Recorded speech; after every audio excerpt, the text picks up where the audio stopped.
আজকে ভারতের ৭৮তম স্বাধীনতা দিবস। সেই উপলক্ষে এই বিশেষ দিনে ডক্টর আম্বেদকর সোসাইটির পক্ষ থেকে সকল শ্রদ্ধেয় মেম্বার, ভলেন্টিয়ার, আমাদের স্নেহের ভাই বোনেরা, বাচ্চাদের সবাইকে অনেক অনেক শুভেচ্ছা অভিনন্দন জানাই। আজকের এই ৭৭ বছর পেরিয়ে ৭৮তম স্বাধীনতা দিবসে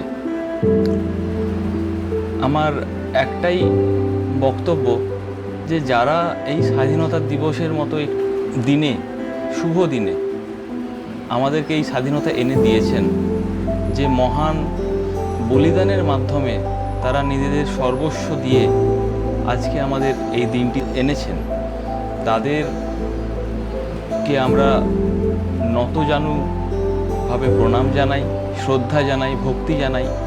তারা আমাদের হৃদয়ের মনের মণিকোঠায় সারা জীবন থাকবেন। সকলকে আমরা সারা জীবন মনে রাখব, তাদের নাম ইতিহাসের পাতায় মনে থাকুক।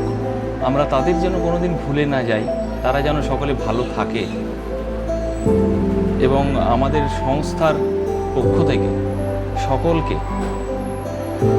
এই স্বাধীনতা দিবসের শুভ দিনে স্বাধীনভাবে বেঁচে থাকার অধিকার, ধনী দরিদ্র নির্বিশেষে ছোট বড় সকলকে নিয়ে আমরা যেন এইভাবে এগিয়ে যেতে পারি। সকলে ভালো থাকুন।